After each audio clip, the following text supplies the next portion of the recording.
Hello, everyone, and welcome along to the latest episode of Gold and Guest Talk Tottenham. Today, Gold and Wilmot Talk Tottenham, sponsored by NordVPN, as usual. I'm Lee Wilmot because Rob Guest is off at Euro 2024, and I'm joined by Alistair Gold. How are you today, Alistair? Yeah, I'm good, thank you. Hope you are too. Yeah, Guesty was probably meant to be here, but he was so disgusted at the thought and just the sight of seeing our faces together on a T-shirt last week that he just ran off to Germany essentially to go and watch a load of football, which isn't a bad way to do it, I guess. Honestly, he was so disgusted.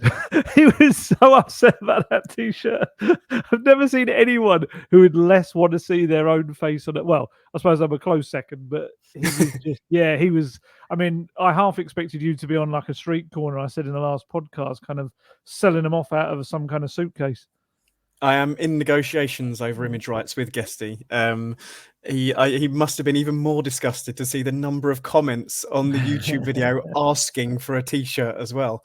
The outpouring of love for the T-shirt has been extraordinary. It was just a joke. It was just a joke as well, but he took it so seriously. Honestly, if you're talking about image rights, he'd be looking for millions. Got no chance. No chance. As I said to you, I think I would quite like a more understated one. Perhaps a small logo in the top corner of a hoodie would go down a treat. Well, I'm sure you can go online and make yourself one at any point. Cool. We've got some. Obviously, it's closed season, but there is plenty for us to talk about from a Spurs point of view, and we should probably start with it being Premier League fixtures release day today, one of my least favourite days in the football calendar because every team plays every other team twice and it really doesn't matter. But everyone likes to get excited. It does matter. I love it. It's like one of my, it kind of reminds me that football will be returning. Honestly, and I love this year's one as well. Looking at those fixtures, we had so few Spurs fixtures last season. It was such a rubbish season in that respect in terms of, what do they play? One more than the bare minimum of matches you can play in a season. And there were so many weeks, you know what I'm like. I love the matches. I love kind of everything that comes out of matches, having new stuff to write about. We had so many weeks where we were just trying to, so what are we going to write about this week kind of thing. And I love it. I absolutely love it. Spurs have got in the first 17 weeks or so of the season 27 matches. If you're taking out, let's say, a week for each of the... I have no idea why there's 3 international breaks, but there are. So if you take a week or so for each of those, that's 17 weeks, and Spurs have got 27, potentially 28 if they get through the Carabao Cup third round. I love it. Love it. So much football. And he's going to need a big squad, which is something else we can talk about. He is, yes. The fans will be excited about the fact that he will need a big squad because that, given the likelihood of the exodus that you've already written about on football.london, obviously, the players that he wants to ship out of the door, it does leave things a little bit threadbare if he gets rid of all of those that have been linked with an exit. So there should be a lot of excitement around players coming in this summer as well. Absolutely. What do you think of the opening game? A little bit of a delay. We're not there on the first weekend. We're there on the Monday night. Yeah, Monday night football. TV game for Spurs. TV cameras love Spurs, don't they? So it's no surprise, really. Harry Winks reunion on the first day. He actually derby, is it technically? Yes, yeah. He actually requested that, didn't he? Which is no surprise, really. When the Leicester social media team asked the players who they would want to play on the first day of the season, and Winksy obviously said Spurs, and he's been granted that wish by the Premier League. It's a nice tie, isn't it, Leicester? My mind will always go back to that Steven Bergwijn game at the King Power Stadium. So under the lights as well, like that was. So yeah, it's a good opening, and we always seem to play Everton at the beginning of the season as well. Always seems to be early on in the campaign. So that to follow up, and then a dreaded trip to St James's Park that no one ever enjoys.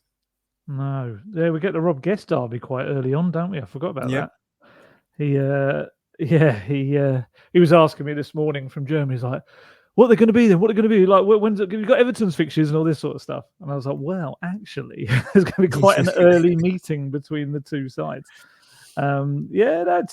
it's an interesting kind of. I know you say, and I get it, and everyone says it. They're all going to play everyone twice, all this sort of stuff. But I do think the grouping of matches plays a part. I know they can change over the course of the season, but I don't think it's any coincidence that Spurs ended last season absolutely rubbishly, pretty much because they had that nightmare little run of games, didn't they? Newcastle, Arsenal, Chelsea, Liverpool, Burnley, and then Man City. So like 5 of those 6 games almost to finish the season before Sheffield United were nightmare games. Whereas I know a couple of those were rearranged games, so that could still happen this time around. But otherwise, they are a more spread out bunch. But as I said, they're going to need that because of the mass of fixtures that's going to be chucked in the middle of them. It's incredible. That new expanded Europa League, 8 group stage games alone. And the Spurs will really want to try to finish high in their group, because if you don't finish in the top 8 of the league that they kind of put it all together, you end up in a playoff round that just no one will want at all. I'm just going to have a look when that is. It's an extra 2 fixtures, actually. That's essentially, isn't it? It's a double-legged fixture in February, so mid to late February, which no one will want whatsoever. Whereas if you finish the top 8, you're straight through to the round of 16 in March. So that would help them out a lot. But because of the expansion, it goes on as well. Previously, the competition would end in December and there'd be a break in January and it would come back in February, obviously. Now it's going all the way through to January. And then if you're in that playoff round during February and then you're into the last 16 in March, it's quite an undertaking, isn't it? Absolutely. And if, hopefully, Spurs advance properly in the domestic cup competitions, there's going to be such a bottleneck of games. There's one little bit, I've got it here in my fixture list that I've bolded up. Essentially, let's say that they had a decent little run. The turn of the year into February, there's like a 3 in a row where you'd have an FA Cup 4th round, Carabao Cup semi-finals, Europa League playoff rounds, game at home against Man U in there as well. It just would be absolutely chaotic around there. Obviously, I know I'm massively hoping that they're in the semi-finals of anything, but why not? If you can get a proper squad in this summer, start bolstering certain positions. It was like, we're going to talk about him a little bit, but Radu Dragusin, and there was like a bit of debate after the game, which I'm sure we'll have a little chat about as well. About get him in a back 3, because they mentioned that on the BBC panel, and you kind of think, there's enough games, he'll play loads. You don't have to try and play all 3 in every single game, because there are so many games to play. I like the look of the fixtures. I like the early North London derby at home. I quite like that. At the moment, 14th of September. I like the idea of that. I would say, it's not an easy start by any stretch of the imagination. I think Leicester up for their return. Still haven't got a manager, have they yet? Leicester? I don't know. Not yet, no. Potter was linked. Potter, and there was a West Brom boss as well, wasn't he? He was the other one as well. And then Everton at home, which we've seen can go either way. Those games, they can either be really tight, or the one where Guesty told me he had a really good feeling about it and Spurs walloped them 5-0 or something. That was still ranks as the most unfortunate pre-match comment I think he's ever made. He was like, I really think Everton are going to get something, a real positive result out of this. He said it as we were walking up to the press box. It was like he utterly jinxed his own team. And we've seen Newcastle United away as an absolute horror show in the last couple of years. Yeah. So, those first 4 games especially are tough ones. And then it kind of does start to even out a little bit, I'd say, in terms of the games. But yes, I know they've got to play everyone twice anyway. The thing, I've obviously wrote a story about it earlier today. The thing that got me is the midweek games this year. Yeah. Arsenal at home to Tottenham in January on a Tuesday night, which obviously could change to a Wednesday night or a Thursday night, depending on TV coverage. But seems strange to me to have a North London derby on a midweek evening. And it's not just that one either. There's 4 midweek games in the season that have already been laid out, obviously. And 2 of the other 3 are against Manchester City and Chelsea. So, as you say, games can get rescheduled because of fixture congestion and teams being going a long way in different competitions and stuff. So I think Man City and Chelsea did end up being midweek matches last year, but It just seems weird to me that there's three massive games there that are already scheduled to be midweek, and particularly the North London derby does seem weird to be a midweek. But as the Premier League did tell me, there was a very memorable North London derby that was a midweek not so long ago, wasn't there? Absolutely, yeah. No. Obviously, the 4-4 and even the one under Conte, the 3-0 was a midweeker as well. I think it was, wasn't it? Pretty sure it was. Yeah, it is strange, like you say, to be scheduled for a midweek originally. That is unusual. Those big games under the lights are quite fun, though, and especially a Man City game without a considerable chunk of the fan base wanting Spurs to lose. Hopefully, will be more enjoyable for Postecoglou on the touchline. Yeah, hope. But yeah, I don't have any real issue. Kind of midweek under the lights. I think they're big games, full stadiums. I do wonder, we know that the police will have been involved in the process, but I do wonder what they would have made of, massive derbies at night in a midweek kind of thing. I suppose there's two ways to look at it. I suppose you could argue there's less time for people to have a few drinks beforehand, maybe, and get a bit kind of beard up for the game, I suppose. They should be working, of course. So. Yeah, exactly. Well, that's what I'm presuming, yeah. Whereas maybe on a weekend they've got a little bit more time to enjoy themselves. I don't know, but I've got no real qualms about that. I quite like a good big night game under the lights. Yeah, that's fair enough. I quite understand. They are incredible occasions under the lights, aren't they? Most of the time. So yeah, it's just probably just a shame it's at Arsenal rather than Tottenham in that regard. Yes, this is true. You've already mentioned him at the start of this podcast. We should probably look at what's going on at Euro 2024 so far, perhaps ignoring the snooze fest that was the second half of England's game against Serbia. We'll probably need to ignore Mickey van der Ven a little bit, unfortunately, as well, because he only got 4 minutes at the end of the Netherlands game, despite you kind of planning your day around writing content around him on Sunday. Ruined it was. But you did get to write about Radu Dragusin yesterday, who was now. Full disclosure, my TV is behind me there in the living room, essentially. So I'm sat here, and I was working yesterday during that. I didn't sit there going to kind of take my laptop and go and watch that. So I did hear his name quite a lot being mentioned, and you've obviously written a piece about him. He was, by all accounts, outstanding for Romania. He was superb. He was so good. I must admit, kind of. In this week, you were probably thinking, Van der Ven's the one they're going to be raving about. He'll maybe get his start for the Netherlands. I think he started certainly the last friendly, didn't he, before the tournament? Yes, he did, yeah.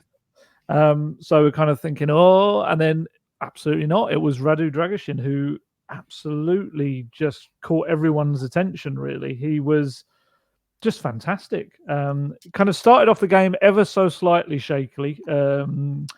The chap that Arsenal were looked at was his Dovbyk, is that how you say it? Artem Dovbyk from Girona got in behind him early in the game. It was a bit like, oh no. From that moment on, though, he just grew and grew into the game, Dragusin. And the fact that, 22 years old, his first experience of big tournament football, he was superb. So many plaudits for him from the pundits, so many plaudits for him from those kind of writing about the game. Just showed a real calm, composure, assurance in everything he did. And Ukraine are no mugs in terms of their attacking talent. There's a fair few. I've mentioned Dovbyk there, but you also had Mudryk, Sudakov. I'm going to kill the pronunciation of this one. Sigankov. Apologies. Another one.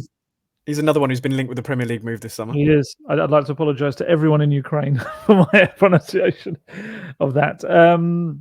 But yeah, just watching them, they're all kind of very different threats, and he just dealt with all of them so well.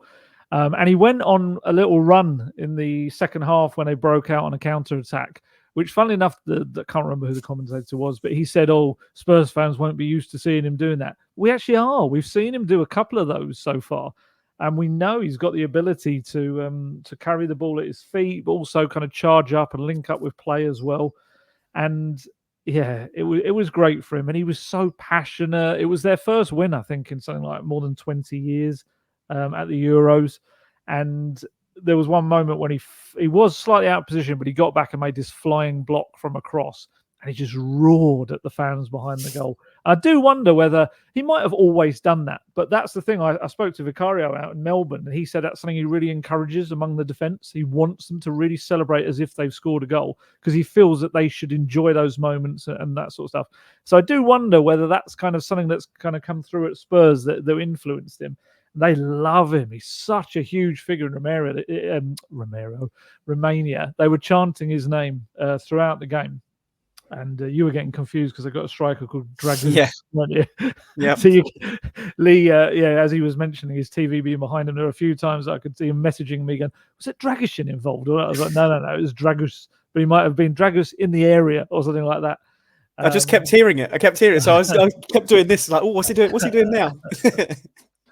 But yeah, it was brilliant. It was one of those kind of performances on the biggest of stages, announced himself, and I think just laid down a marker really for next season as well, and to show, look, I'm a very good player. You know, I need to have game time as well myself.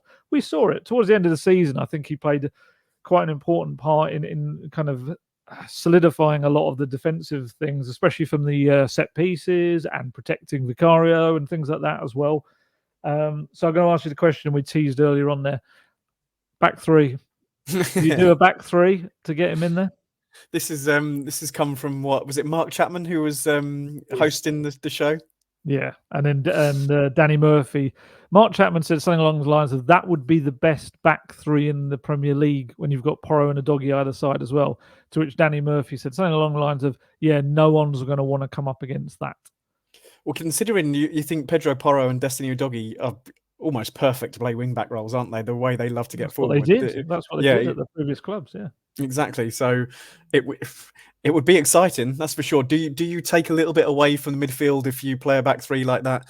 We have, let's be honest, and this is no disrespect to Ben Davis whatsoever, we have only got three that what you would consider top quality centre-backs that you think could be really top four title challenging centre backs. Do you want to play them all? Yeah. Do you want to play them all at the same time just to get them in? Given the number of fixtures we've got, and everyone's going to get a chance to sit. He's not going to be sitting on the bench like he was last season. He did get 4 starts in the end at the end of the season. I don't think you need to change the way you're playing just to accommodate 3 centre backs just because of how good they are, essentially. Yeah, I was looking at his numbers. He played every minute in Serie A for Genoa before he came to Spurs. You can just see it goes drops off a cliff as soon as he arrived at Spurs. I think it's a great option to have. And I'm sure there's this thing about Postecoglou. He never changes his system. He never does this. And as he said himself, I've been a coach for like 26, 27 years. I've played every system and formation and tactic under the sun. Many times during matches, I'll change them and people just don't realise it's happening. So I would imagine we saw it a couple of times. We went to back three late in games, in a couple of games. But I would imagine having that extra trust, I suppose, in Dragusin. Yeah, like you say, it will be something he can turn to in certain games. I do think it probably takes away a bit from the midfield in his system, which he's very kind of hot on, and how important it is the play coming through that midfield. But they are 3 top quality centre backs, and it's exactly what we've always wanted. We want squad depth, and they still need another one. You know, he wants a 4th central defender there. So, yeah, don't worry. There's so much game time to go around next season. My eldest son was absolutely delighted, having drawn Romania as one of his teams in the family sweepstake. He's now getting very excited about Romania going all the way. So there we go. Well, who did I get in the office sweepstake? Ukraine. Yeah, well done. So I think you and I, you're Scotland, aren't you? I think we're going to be vying for maybe worst place team at this point. Money back, money back for the worst team. You've mentioned the midfield there, and all the plaudits we've gone through about Radu Dragusin there, and we're coming on to a very disappointing situation with one of our midfielders in terms of Rodrigo Bentancur. And I'll let you talk about it, because it's his comments. Was it to a South American TV station or radio station? It was TV, I think. Yes. Bearing in mind that there seems to be video. Well, there is video footage of it. So if people aren't aware, Rodrigo Bentancur did a little kind of piece to a little interview. I think it looked like it was in his house, maybe. Sorry, no, would it have been his house? He's probably on Copa America duty, so it would have been probably around there. But just because he had his daughter in his arms, that was what made me think that. Or son. I'm actually murdering the the build up to this. But he had a child in his hands. Essentially, I got a South American Spanish speaking colleague to translate it for me, so that there was no kind of room for error or any kind of Google Translate or this sort of stuff. So essentially, this is the conversation that took place. The reporter says, "Can you get me the shirt from the Korean?" To which Bentancur says, "Sonny," and the reporter says, "Or any other champion." To which Bentancur says, "Or any cousin of Sonny's. They all look more or less the same." To which the reporter says, "Yes, of course." So yeah, it's not good. It's not good at all. It's just one of those things. I've seen a lot of excuses made for it over the last couple of days, which is probably almost as disappointing as the thing itself. It's just a bit of a brain off comment that is of no use to anyone whatsoever. I know quite a few Korean people who've been very upset about it as well. Some people I'd class as friends as well that have been upset by it. And it's one of those comments, I must admit, I think maybe this has been a bit controversial, I don't know, but I do wonder whether it was said about just the suggestion that anyone of any nationality or race look the same, things like that, as a group. It's just so offensive. It just is. And I do wonder whether it was said about a different kind of like group or race or nationality, whether it maybe would have been getting more coverage. I don't know. I just kind of feel like maybe with the Euros, I don't know whether that's something that is kind of overshadowing it slightly, or whether there's just a different way that people look at certain comments that do come across as racist. I don't know. I genuinely don't know why, but it just feels like it's just kind of, all right, that happened. I don't know. I put my feelings very clearly on social media. Like I say, a range of responses. I had some people just saying, "It was a joke, it's fine." It's like, no, just no. Some people, got a fair few people from South America and specifically Uruguay coming on social media to say, you've got this all wrong. This is just kind of in the culture in Uruguay. This is absolutely acceptable and fine. It's like, yeah, again, what difference does that make to anything outside of Uruguay then? It's almost kind of saying to people that will be offended at this, "Oh, no, you can't be offended at this because, that's fine. For us, that's fine." I don't like that at all. I've seen people that I think maybe there's a tribal nature of being a Spurs fan and wanting to protect him. I can see that as well. And I understand, I don't understand it. I can understand where that fan view comes from. I even had some people telling me that I shouldn't be talking about it or sharing it. I did have to point out he'd already put a public apology to 1.8 million followers on his Instagram account. It's although I would state a temporary 24-hour apology because it was an Instagram story, which now does no longer exist. Do I think he meant any malice by it or was trying to be, deliberately unpleasant or anything? No, I don't think so. I just think it's a really brainless comment that he has made. And I don't know. I just feel like people have. There's obviously, I'm not saying that everyone's been absolutely fine with it by any stretch of the imagination, but I just feel like a lot of excuses have been made for it. I mean, it's being dealt with at Spurs internally, as these things always are. Unfortunately, it's going to come up again because their preseason is in Korea. It's like, and Japan, and then Korea, and then, whether Bentancur goes on that is another thing because it depends how long Uruguay are in the Copa America. But Sonny will be on that tour, and Sonny will no doubt be asked by the South Korean media about it as well. It's just such a unnecessary, unpleasant comment, regardless of intention or not. It's just so unnecessary, and I can absolutely understand why people would be upset by it.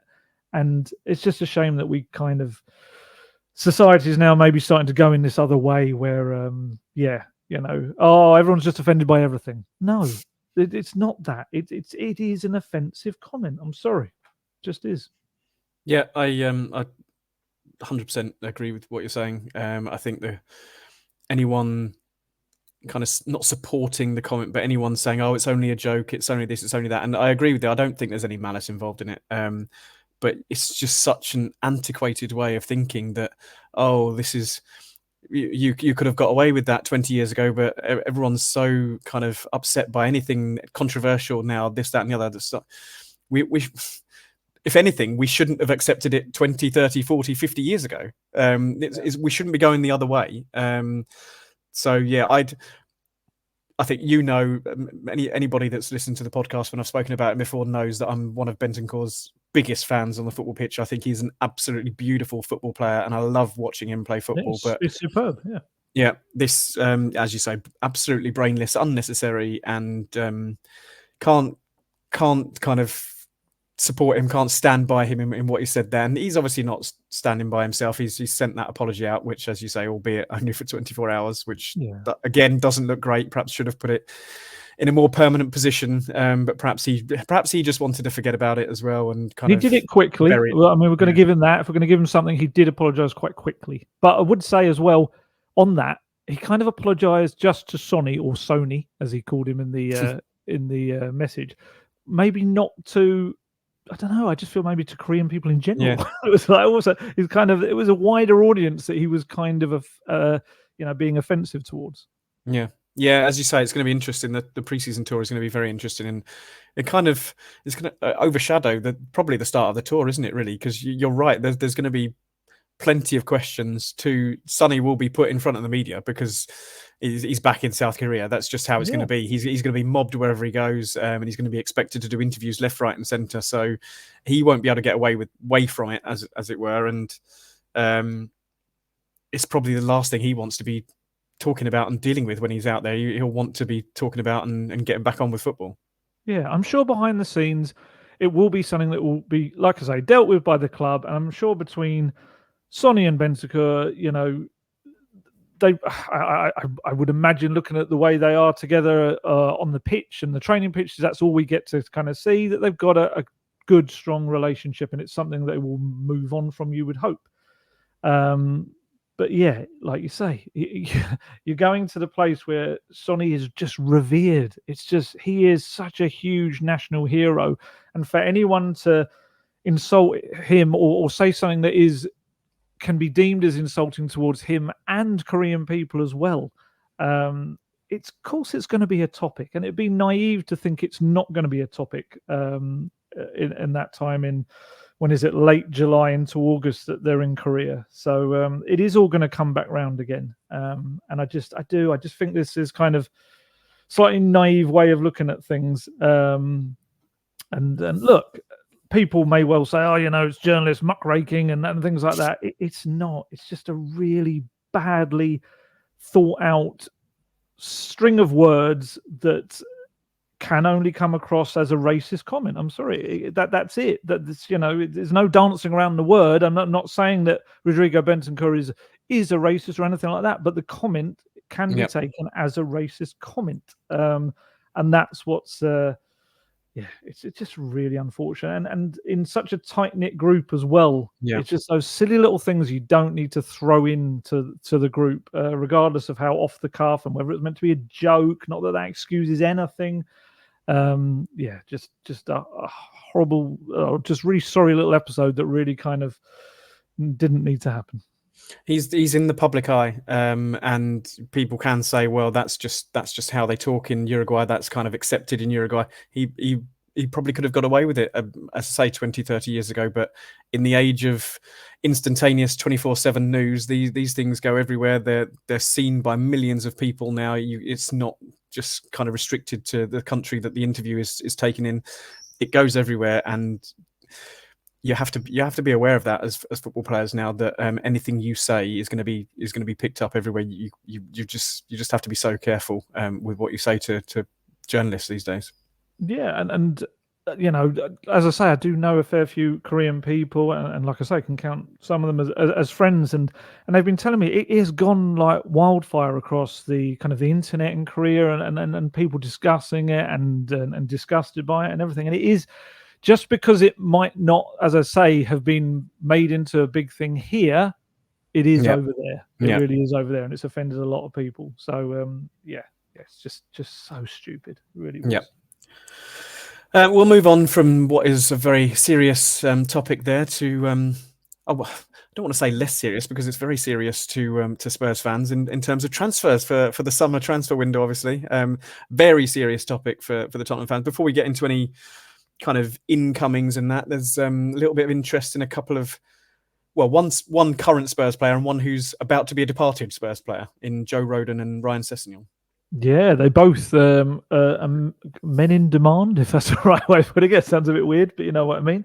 Yeah, Joe Rodon, all three promoted clubs are interested in him, Ipswich, Leicester and Southampton. Leicester, as we said earlier, don't have a manager at this moment in time. However, they are believed as a kind of their recruitment team really like him, and if it was Potter to come in, Potter worked with him at Swansea before, so I would imagine he'd be pretty happy with that as a potential purchase as well. And from what I understand, there's other Premier League clubs as well. Leeds would love to have him back. I do wonder whether it's more difficult now, having not got promotion and obviously without the money that came from that too, and the fact that there are Premier League clubs looking at him. So yeah, I think Spurs can quite safely assume that they'll sell Joe Rodon for a decent bit of money because of the competition as well. And that's why they took up the option on his contract to extend it by another 12 months, so it didn't run out this summer. Good for him, because he had a brilliant season at Leeds. Terrific. I think he played something like 50 games across the season. Really, really impressed there. And yeah, I don't think it's any shock that the three clubs that he would have come up against a couple of times at least last season are looking at him and saying, well, yeah, he'll be absolutely fine in the Premier League. So yeah, that's one player. And Ryan Sessegnon's the other one. Obviously, Sess has left the club. Now currently, or he certainly has been, in a training camp in Portugal, getting his body ready for the next chapter in his career. And from what I understand, he's got quite a bit of Premier League interest and clubs in the Bundesliga as well. I think his preference is to stay in England.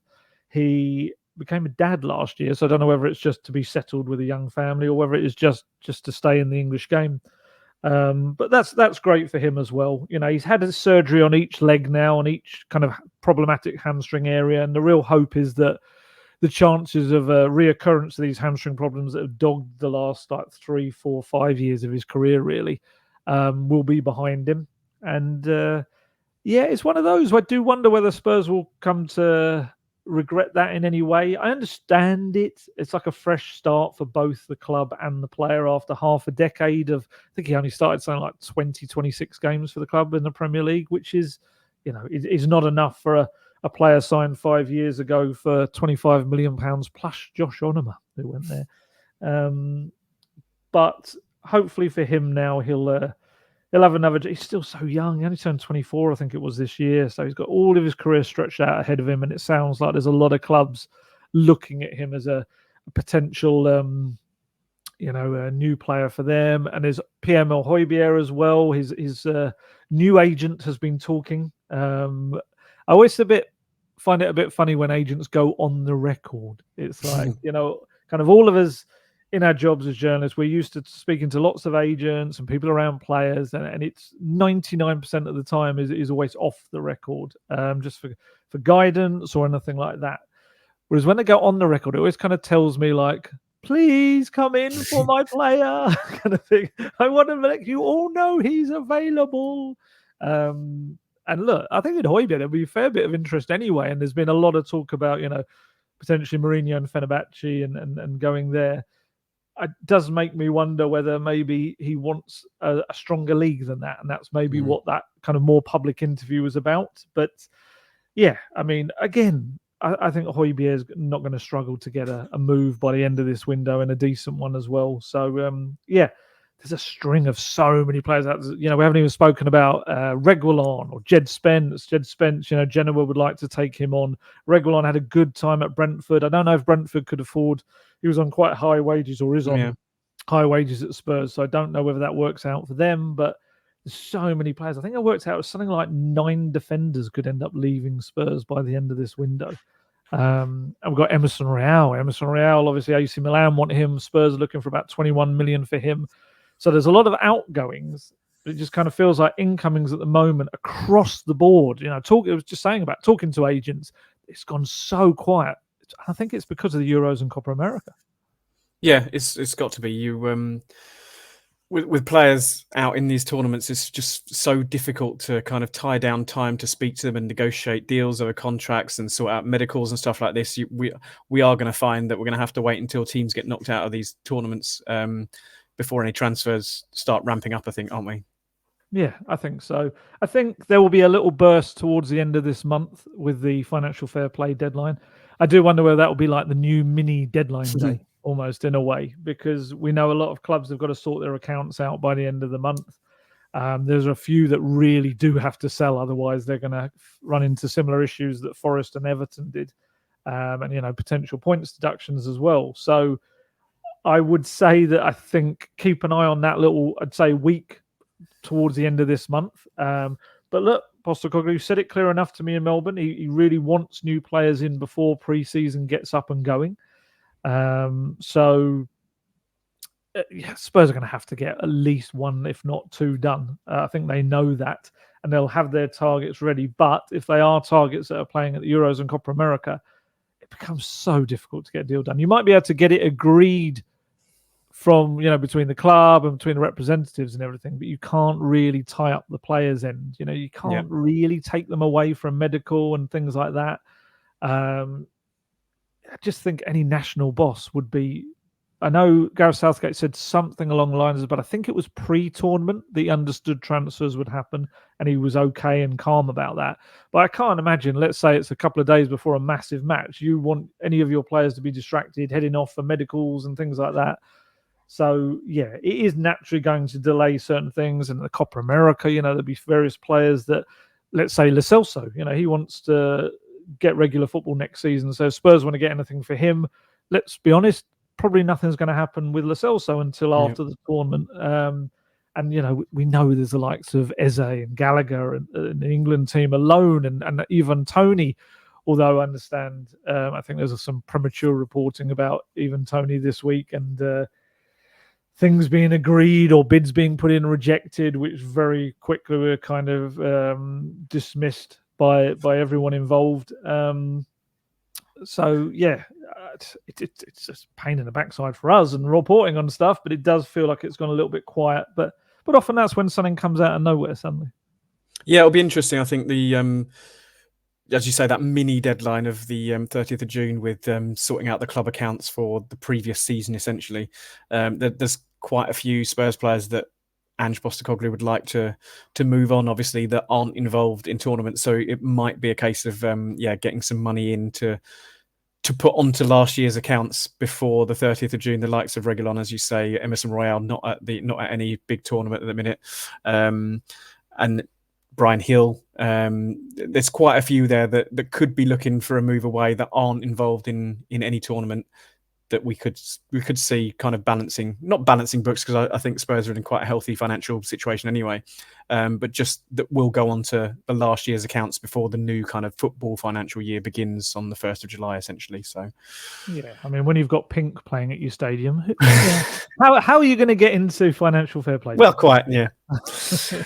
Before we move on, it's probably a good time to talk about the benefits of NordVPN and why Guesty should be using them out in Germany.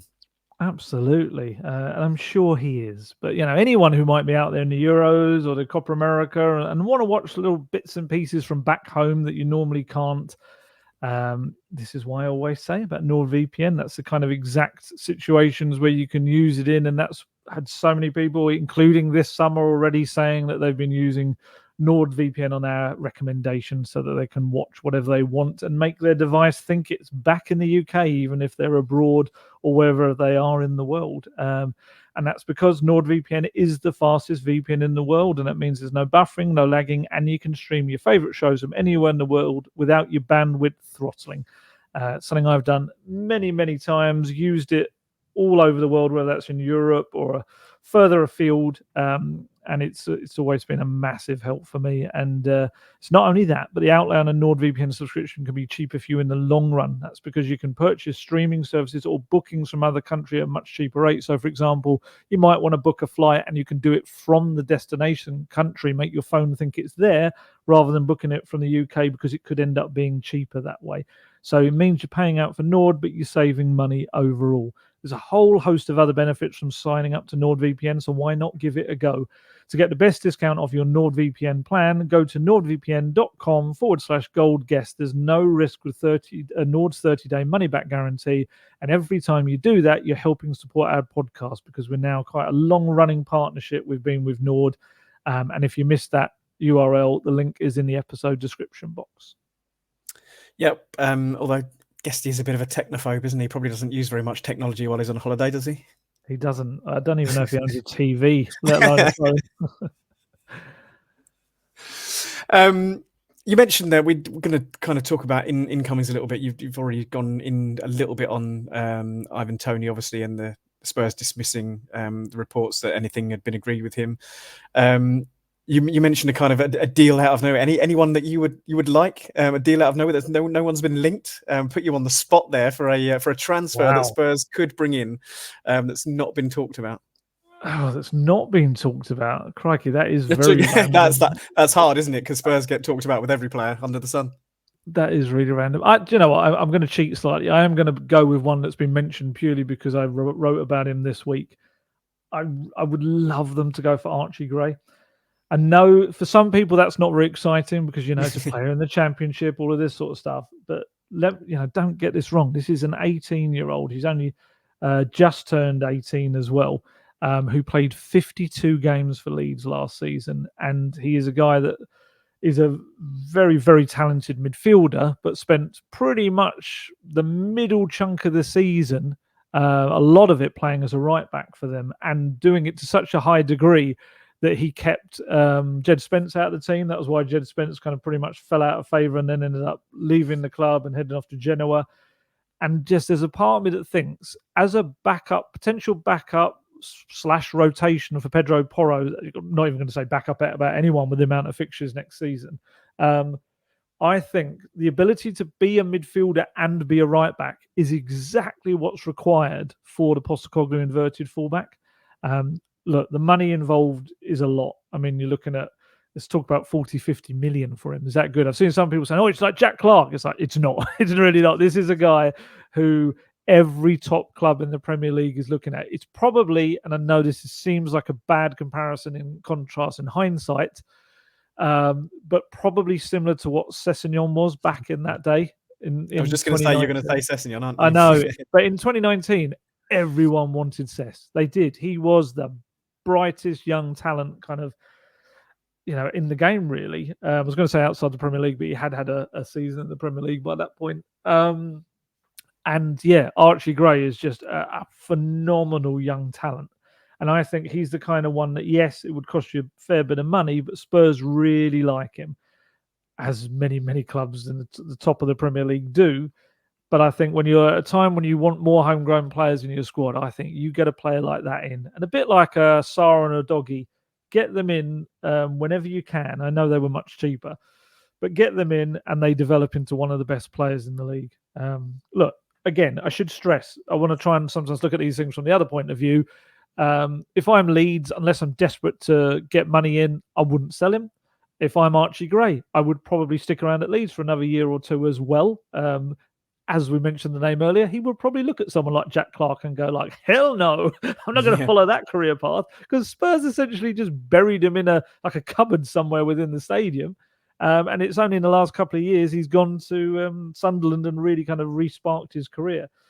But yeah, if you're going to ask me someone, and I know there's going to be loads of people like, all the players in the world, and you pick this kid for the Championship. I just love the idea of him within Postecoglou's system. They're looking at other players like Vanderson has been one that's been linked with the right back slot as well. But I would say he's around the kind of 30 upwards to 40 million pound mark as well. I think he's 22-year-old at Monaco. And he spent 3 years at Monaco, hasn't he? He's done pretty well there. And you say he's only 22. Yeah. So, and I know this is ridiculous, because I think people like the idea of a foreign name and a foreign player. It's more exciting. If you gave me the choice of the two, I would go for Archie Gray, because I think his ceiling is just ridiculous and how good he can be, but also being a player for the now. So yeah, again, I'm sure people will be like, there's Carlos Kikabolio in some other league kind of thing. Is that the what was the one that Alan Sugar used to use? Something like that. It was Carlos Kickable. Kickable, wasn't it? Yeah. But that's what I mean is a foreign sounding name is sometimes more alluring than just a very kind of around your own kind of neck of the woods player like Archie Gray, and I think they're just as exciting. I do. Absolutely, you only need to look at a certain Emerson Royale and think, well, perhaps it might be better to go for an English name rather than a Carlos Kikabolio or whoever it was that you suggested there.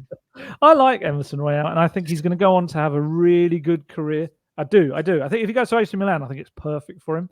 It's just unfortunate for him that wrong manager, wrong time. Just does not fit that system at all. Yeah.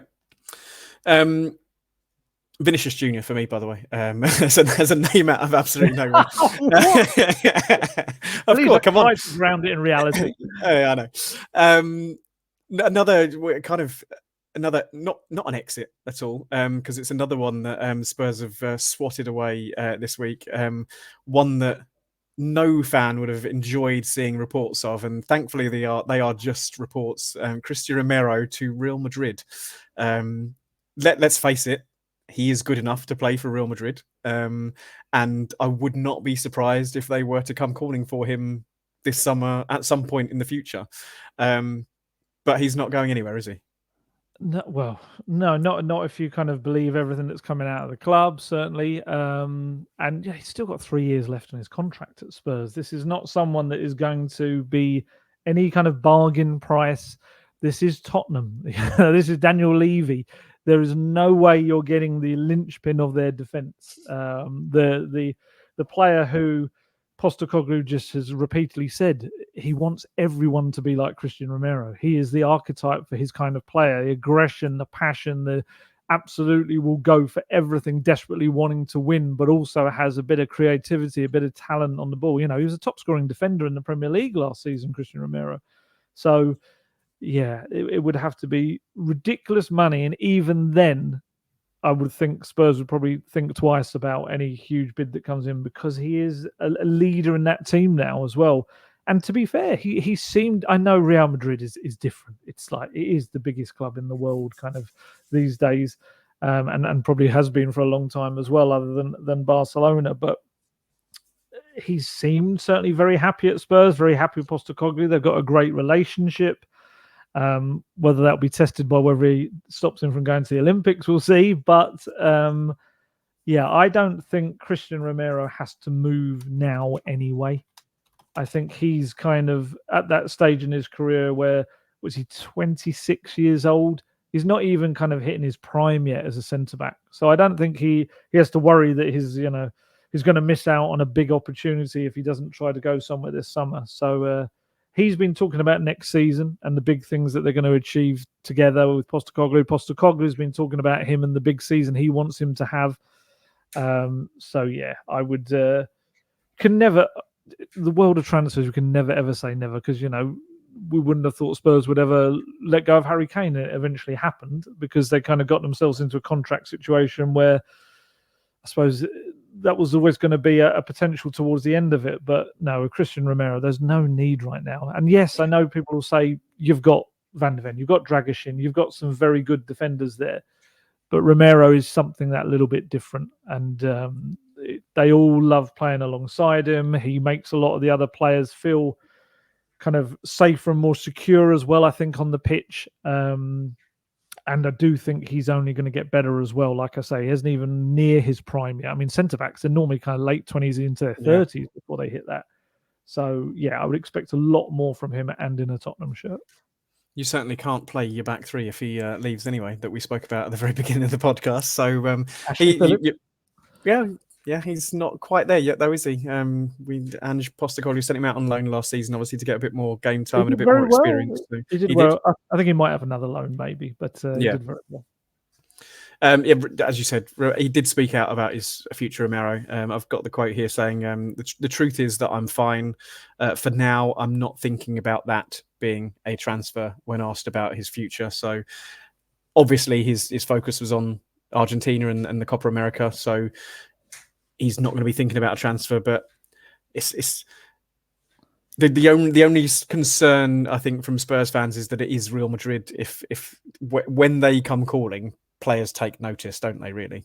Yeah, and I should stress, it was only one report. Yeah. It came out of Argentina as well. Yeah. I don't think, unless I'm mistaken, anything around Spain or Madrid media has come out with anything in a similar thing. Not as far as I've seen. No, I don't think so. And again, I'm not denying that there may well be interest, but I'm just saying at the moment, it does seem to be very self-contained to that one report in Argentina. And I would have thought that the Madrid media, because they're quite a frenzied bunch, as we've seen sometimes from stuff that's come out there, would have seized on it, and it doesn't seem to have happened. No, exactly. So fingers crossed. That is just speculation, and Cristian Romero will continue to be a Tottenham player for hopefully many years to come, because he is a firm fans' favourite at the club. Yeah, I like Cristian Romero. I do. I think there's a big season coming from him. Yeah, I hope so. Just before we close off on the podcast, we should talk about pundit Postecoglou, shouldn't we? Not yet seen at Euro 2024, but he is due to be on our TV screens very soon. Yeah, well, you know the fixtures. What are they? There's 3, aren't there, I think? There are, yes. So it's Romania against... who is it they're playing next? Just bear with me 1 second. Romania's next game, I believe he is due to be playing in that. And then I think he's playing. Rolling back the years. Yeah, rolling back the years, yeah. He's due to be on pundit duty for ITV on that. And then I think he's got 2 more for ITV, one being the last group game for England. So we should be able to see him talking about England and the final group game, and then there's the final round of group games for Romania. Portugal have got Belgium as well, by the way. Okay, I was just trying to find. I can't find it. It's somewhere in my messages here, but it's not showing up where exactly it is. I got it for you. I use that Google thing, and it tells me Romania playing Belgium 22nd this Saturday. Good game that to be a pundit on. Yes, yeah, it should be. Plenty of Premier League interest in there as well. So he'll be speaking all things Dragusin then. He will. Yep, that's absolutely interesting. That was. I'm just trying to think if I'm working that day. No, I am. Yeah. Oh, it's late at night though. Otherwise, there's going to be lots of Dragusin content then. Will he be asked if he should be playing in a back 3 for Tottenham? I can just imagine his answer. I know what that would be. I'm really interested to see what he's like as a pundit, because he has done it before in Australia when he was. I think it was when he was in between jobs after leaving the youth international setup in Australia. I think he did it for a while, and that was how he ended up getting into club football. Was because it's a long story. It's a chance car park meeting with the owner of a football club. But yeah, I think having kind of interacted with him a lot over the last year and seen the way he deals with the media and deals being in front of the camera and the glare, I think he'll be very good, especially being ITV. I'm looking forward to seeing some little sparring sessions with like Roy Keane and the like, and Ian Wright and Gary Neville as well. It should be good fun. I think that's kind of what everyone's expecting now, because he's kind of got this reputation as being quite a funny kind of chap with his quips and things like that. There's probably a little bit of pressure on him to be quite funny, but he will also give a lot of tactical insight. And I think that's maybe what people aren't going to expect, because, we try to get what we can out of him in press conferences, but I often feel that when you see him with former players, he takes it up a notch. because like we did a bit with Rio Ferdinand early in the season, and they're like looking at tactics and various things and using kind of a screen, looking at various bits and pieces, and it was so fascinating. It was really interesting, and I think if they can get him into that area, kind of try to get him to scratch a little bit deeper, which they do post match and all this sort of stuff, I think he'll be really good viewing, and then hopefully should be all wrapped up and ready for pre-season just in time. I assume he's been on holiday, because I was kind of half expecting to have seen him already on ITV during the coverage. Greece. He always heads off to Greece for the summer, so yeah, he's been resting and relaxing, and no doubt taking lots of phone calls about Spurs, and probably trying to think about his next assistant head coach as well. Yeah, exactly. So Saturday the 22nd, Belgium against Romania. That's when Ange is first on pundit duty for all those Spurs fans. Looking forward to seeing him, and I'm sure there'll be some Ange bingo with how many times he says mate during his coverage as well. It always makes me think of that. Was it the BT one when he they got him on, didn't they? And as they say, like buy me a drink first. What was it? Yeah. It was something like he was putting a microphone up his shirt. Yes, someone was trying to put the microphone on him, and I think it was, you can at least buy me a drink first, mate. Which was very funny. He's very light-hearted but very serious when he wants to be, Ange Postecoglou, isn't he? As we all know. Oh yes, yes, he certainly can be very serious suddenly. But yeah, I think this will be a bit of a different environment. I think he'll be more eager to please, I think, rather than having to put up with us kind of mugs that ask him questions every week. And absolutely. You're absolutely right, though. If he's on the panel with Roy Keane, I'm very much looking forward to the two of them not butting heads, but just having a bit of a conversation between them. They're both very quick-witted, so it could be good viewing. And straight talkers, aren't they? Yeah, they're just exactly. kind of say exactly what they feel. So that should. I would imagine he'll end up filling some newspaper headlines and stories without even realizing it, or maybe he will. There'll be plenty of stories on football.london written about him, I'm sure, when he's on pundit duty. Excellent. Thank you for your time, Ali. We will end today's podcast there. As usual, stick to football.london for all your latest Tottenham news. And to get the best discount off your NordVPN plan, go to nordvpn.com/goldguest. There's no risk with Nord's 30-day money-back guarantee, and you'll help support our podcast. The link is in the episode description box.